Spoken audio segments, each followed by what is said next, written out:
Well, hello. Today is Thursday, January 28th, and we do have some birthdays. It's my sister Mary's unofficial birthday that we celebrated for 5 years, but we're not singing to her because we sang to her on her actual birthday. But today is Chelsea Carpenter over at WV Running Don. It's Chelsea's birthday today. Happy birthday to you. Happy birthday to you. Happy birthday, dear Chelsea. Happy birthday to you. Cha-cha-cha. It's also Maddie's birthday. Maddie, I think, is 11 this year. Maddie gets a song. Happy birthday to you. Happy birthday to you. Happy birthday, dear Maddie. Happy birthday to you. Cha-cha-cha. Well, I hope you both have a great day. I think Chelsea's 21 today. I think she's legal, girl. I think you're legal. I think I saw that on Facebook that today was her 21st birthday. Oh, to be 21 again. And know what I know now. Because Chelsea, there's a lot you don't know. You think you do, because I know I lived it, been there, done that. Who was it? Oh, Pee Wee Herman. I don't have to live that over. Oh, wait, I don't need to know about that. I lived that. When he went to the Alamo and all that. When they were making his movie, and they were at the drive-in. So it was a silly movie, but I kind of liked it. Pee Wee's Big Adventures. Oh, that's it. They were trying to tell him to watch the movie. He says, I don't have to see the movie. I lived it. I always remember that because I've lived my life, that's for sure. Oh, Jim and I are so exasperated with our puzzle. We're going cray, cray, cray, cray, cray. And then he was reading on it, and he says, not recommended for people under 36 months old. I'm 70, he's 71. We can't figure it out. We think a 3-year-old could do it. And once again, 1,000 pieces, 500 we found out is our limit. And then the second thing that we found out when we read the side of the box is no two pieces are alike. Oh, that really makes it difficult because sometimes the pieces fit. You know, like I was working on the Christmas tree, and I'll show you a picture of how it's supposed to look and how it really looks now for us. Okay, this is what the puzzle is supposed to look like when we're all finished. And I don't know that we're going to finish it, to be honest with you. Well, I know we will, but I don't know when. So, oh, I like these little trays. If you ever do puzzles, they're kind of cool. You put the pieces, like we have all, these are the Christmas tree. But see, this is what's driving me crazy, is the garland. It's driving me nuts. But anyway, this is how far we got so far. And compared to the picture. Kind of hard to do that.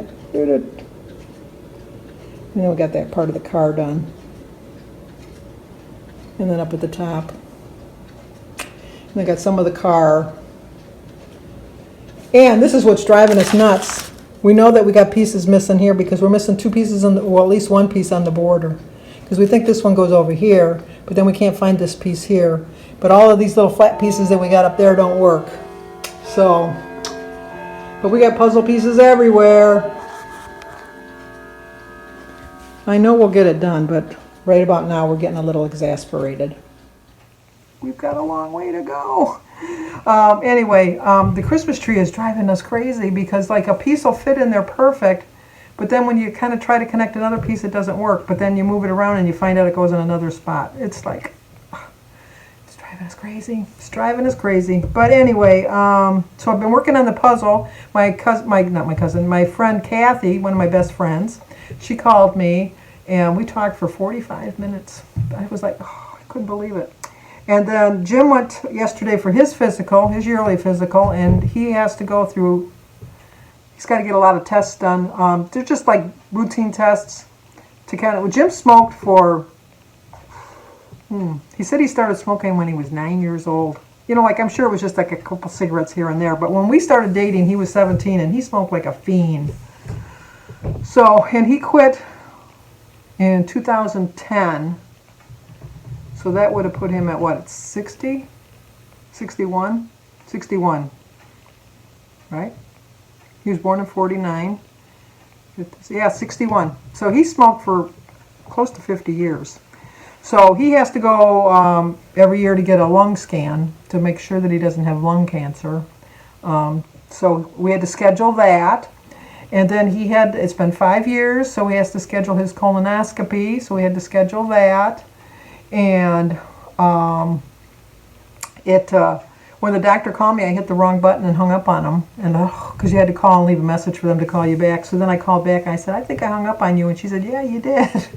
So we figured that out. And then so he has to do that. And then he has to go 3 days before for a COVID test, which I know he's not going to be happy about because he's already gone to work when I was making these appointments.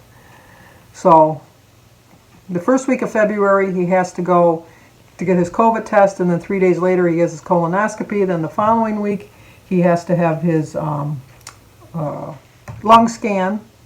And then the following week after that, he has to go, what was the third one for? Oh, you remember like back at the COVID, when the COVID was going on, and he went to the hospital and I asked for your prayers and they really did work because we thought he was having some heart problems. Because Jim never complains, and when he was complaining that he was having chest pains, he went to the hospital. The doctor doesn't detect anything, but she wants him to have a heart specialist just in case anything happens because she's just an internist. So he has to go there for like the pre-exam. The doctor he's going to see is the one that saw him in the hospital, so she's kind of like familiar with his history. So he has that. And then the last week of February, he's got an appointment with his chiropractor. He's got a busy month in February. So, and then I can't go with him. They said that I might be able to go with him, obviously with the colonoscopy, but I might not be able to go in. In none of the places can I go in. I have to sit out in the car. But they think that I might be able to go in for the colonoscopy with, not right into the operating room. Although, you know what, I play a doctor on TV. I think I could do it. But anyway, so I might have to just drop him off and then come back. So I'm hoping that's not the case because we have to bring him to the hospital to have the colonoscopy done. And that's about a half hour away. So it's like I'm going to drop him off, take a half hour to get there, drop him off, then drive a half an hour to get back, and then a half an hour to get back to him, and the procedure's not that much, and I don't feel like sitting in the car for like 2 hours, so. And I can't go shopping because nothing's open, so we'll see. We'll see how it plays out by then. And then reorganized my pantry because I wanted to try to eat from my pantry and my freezer, so I kind of organized that to see what I had. And cleaned up my fridge, boring stuff. And then that's about it. So today I wanted to talk about believing in yourself because, you know what, for this last month I really haven't been believing in myself. And like I said at the beginning, just because lots of people believe in you, if you don't believe in yourself, it does you no good. It does you no good. So you have to believe in yourself. And I was going through a little period of time there that I really wasn't believing in myself, and that's really the reason I was doing so poorly. I need to believe in myself a little bit more, and I think I am this week. This working for the calories and the points seems to be working for me this week. I don't know that I can keep it up because it's like obsessing with something else now. It's like I get into like these obsessive moods, and it's like I'm obsessing about calories now, and before I was obsessing about points, and then I was obsessing about my weight. I'm just that type of person that I obsess about things, and so I just have to, step back a little bit and let it go. But the one thing I have to keep reminding myself is to give myself credit for how far I've come. Now, sure, my best loss was 95.2, and I think I'm right around 90 pounds right now, but you know what? That's still 90 pounds that I kept off, and I'm really proud of the fact that even though I gained 9 pounds, I got right back on track because it's so easy with my past. I've learned from my past that if I don't get it before I hit the 10-pound mark, I just kind of like, what's the point? What's the point? So I'm really proud of the fact that I didn't let it get farther than it was, and just got right back on track. Like I said, if I have any kind of a loss tomorrow, which I'm not hoping for a loss, I'm hoping for a loss. Let me rephrase that. I was up to 221 on Monday, and I was the week before last weigh-in. I was 214, so there's no way I'm going to lose 7 pounds. But I think I might lose 2 or 3, so I'll be happy with that because you know what? I have no one to blame. It was just myself that did it. But I'm really liking the things that I've been doing this time. One of the things I did this time that I've never done in the past was as I grew out of my clothes and they got too big, I mean, I do have some winter, you've seen them, my winter my sweatshirts and my hoodies and things like that. I realize that those are so big. But my pants, those are my big things, my pants, because I gain all my weight from my waist down. And when my pants get too tight, I always thought, well, you know, I've got those bigger size pants in the drawer. No. The only pants I kept were my one pair of jeans that that I first started off with. And let me go get them because I want to show you. Okay, these are the only jeans I've kept in a bigger size. Look at that. Look at that. It's like, oh my goodness. And when I went on my plan, when I started, they were skin tight. I had to go up to the next size. These are a 34, I think. Let me look and check and make sure. Yep, 32, 34. Might as well say they're 34. They try to fool you by saying 32, 34. But when they're skin tight and you can hardly get them up over your big old butt, they're a 34. So these are the only jeans I've kept in a bigger size because I want to remind myself that I never, never, never want to get back to that pair of pants again. And so like I'm in an 18 right now. When I went to the store and bought the 18s, all my 20s I put in a bag and I brought to Goodwill. So if I gain too much weight, I have to go buy some more pants. And I'm not buying any more bigger sizes. My plan is to buy smaller sizes. And that's my plan, that I'm going to stick to it.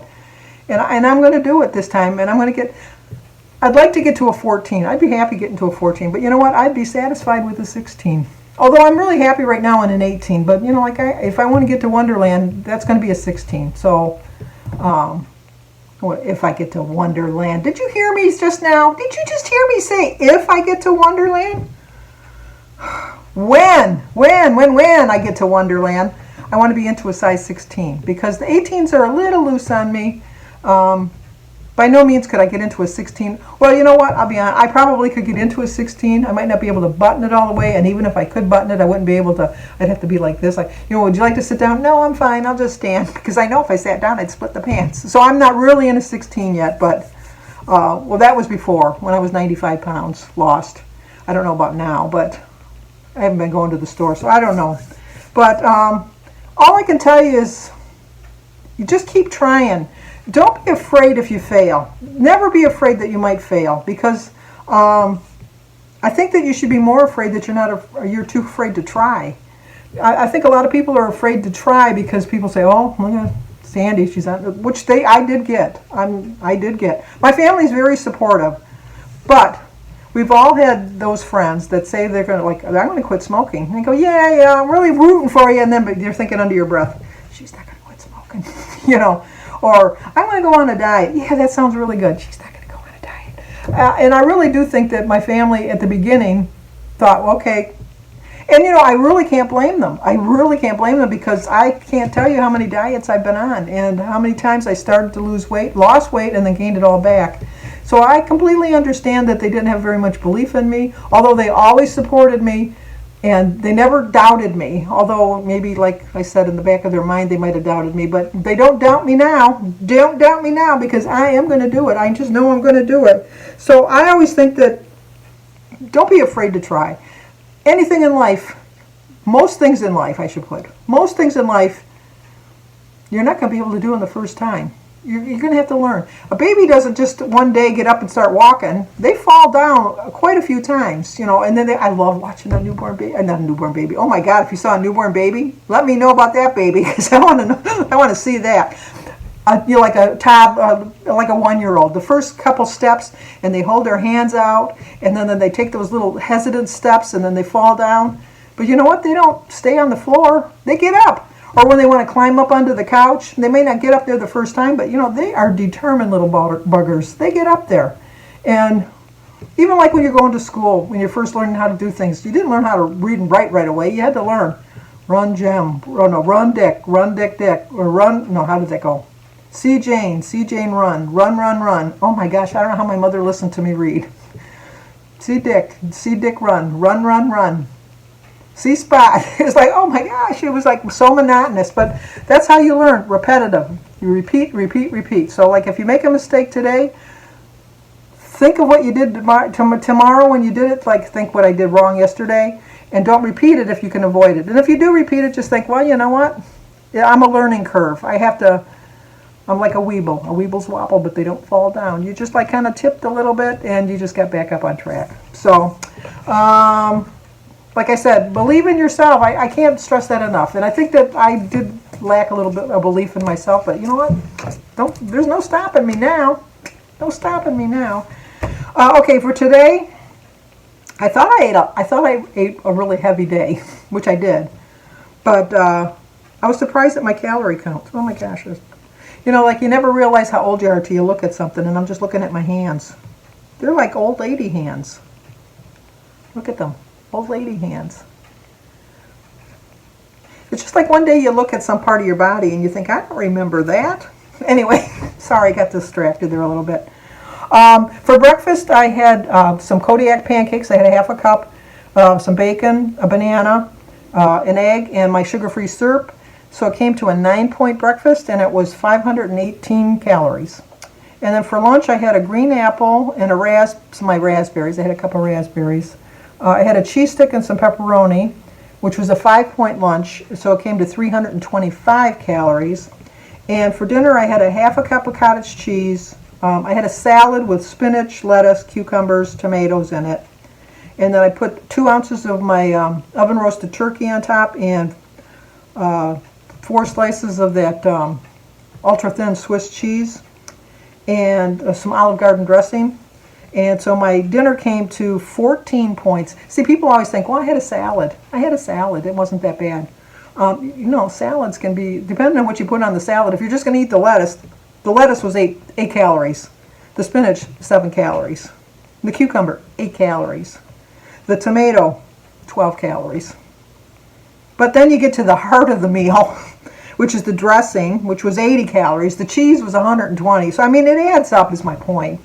So that was the 446 calories. So I ended up the day with 28 points, which still put me in the blue dot range because you can go 10 under and 7 over, 6 over I think it is, or 5 over. Even if it was 5 over, I'm still, because I get 23 points. So I was at 28 points and 1,289 calories. So I think I'm doing pretty good. Tomorrow morning, my meeting highlights are going to be a little bit later in the afternoon again. My brother-in-law has to go back for more tests for his shoulder thing. He's got to get some x-rays done in that. Mary has to work, so I told her I would bring him. And his appointment's at 10:30, so I probably won't get my meeting highlights up till about 1 o'clock, 1:30. But I'll get them up tomorrow afternoon. So, as always, believe in yourself. If you're new to my channel, subscribe, leave a comment, hit that like button, share if you think somebody might get some help from this. Always stay safe, and please, please believe in yourself, because you know what? If you can't believe in yourself, you're not going to get anybody else to believe in you. And you need the support. Nobody can do this on their own. They really can't. They like to think they can, but I've yet to meet anybody that could do it on their own. So, stay safe. I'll talk to you guys tomorrow.